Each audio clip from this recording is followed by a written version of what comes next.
విడు మొరటోడు అని వాళ్ళు వీళ్ళు ఎన్నెన్ని అన్న పసి పిల్లవాడు నవ్వాడు.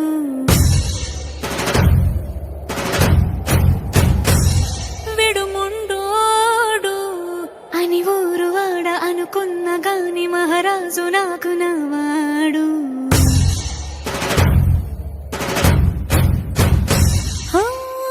మాట పెడుసైనా మనసులో వెన్న రాయిలా ఉన్నవాడిలోన దేవుడెవరికి తెలుసును నాకన్నా. సూసేకి అగ్గిరవ్వ మాదిరే ఉంటా